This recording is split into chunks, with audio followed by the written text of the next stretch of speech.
What's your reporting on what happened in Chicago? Let's just jump into it. What do you got? Yeah, it's kind of a crazy situation. I think it's a combination of things. I would start with, maybe Caleb having a long way to go as a quarterback, and coming from the offensive background that he came from, playing for Lincoln Riley at Oklahoma, and then at USC, like maybe he wasn't as ready for the NFL as you would have hoped. And so like in the spring and the summer, you saw some things where there was a learning curve with cadence and running a huddle and spitting a play call out and adjusting some stuff on the fly and doing things at the line. Like a lot of that stuff was behind. So there was that. I do think that because there are veteran voices on the offensive side of the ball there was some frustration both with the scheme and the quarterback. And then I think where Caleb's at on all of this is a factor too. And just I would say when you're a young player and you hear some older players are frustrated, well then does that get through to you? Now in defense of Shane Waldron, I know he did meet with the offensive leaders and tried to really work with them on all of this stuff, but it just feels to me, Rich, in a lot of different ways like maybe the issue was kind of not having a coach on staff who had a lot of experience working with a quarterback this young.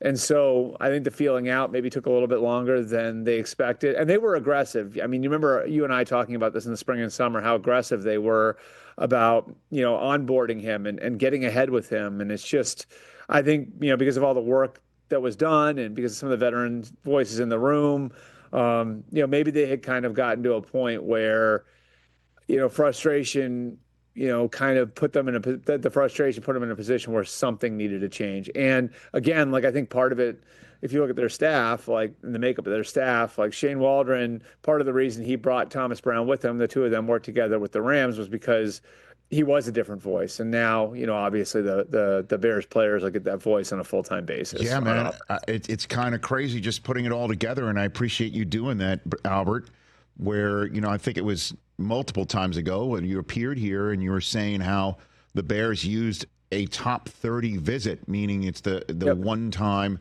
a prospect can visit your facility, and it was the only top 30 visit Caleb Williams took was to Chicago. They used that to help install an offense. I mean, Keenan Allen was at his pro day here in Southern California. I mean, the Bears were truly trying to be smart about it and get the wheels spinning in a way that other teams who are about to choose a rookie quarterback at the top of the draft could not do.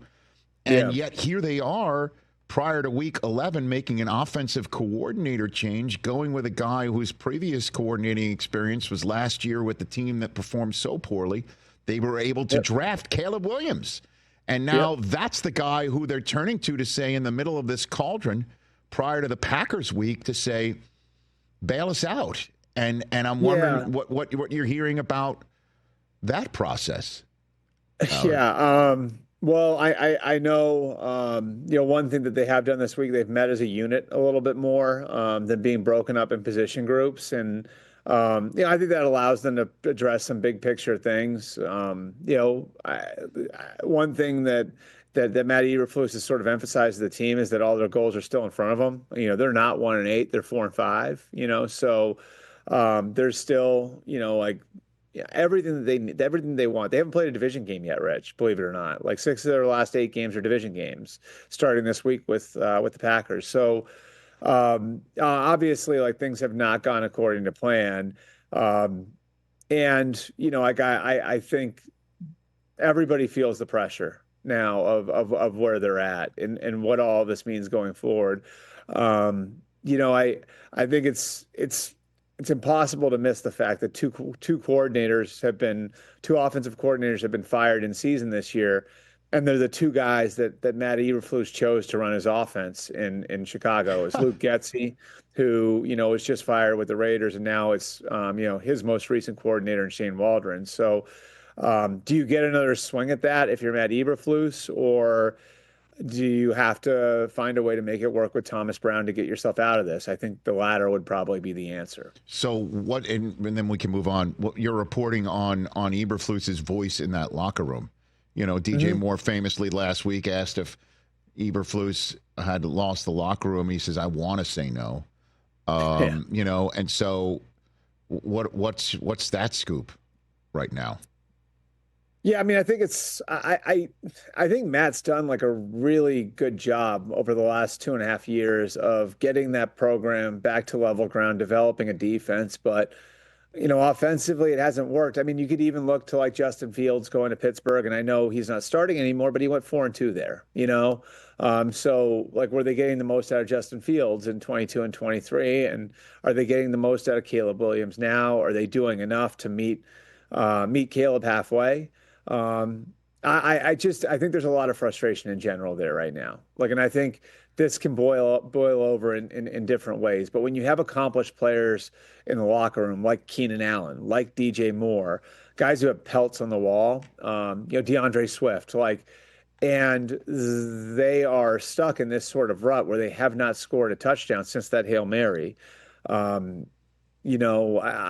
think that frustration can manifest in a number of different ways. And, again, I think, we all talk about like losing players and everything else. Like, part of the coach's job is to give the players the answers to the test. And, I do think to some degree, the players on the offensive side maybe have lost a little faith that those answers are there for them. Catch the Rich Eisen Show every single day on the Roku Channel, 12 to 3 Eastern, for free.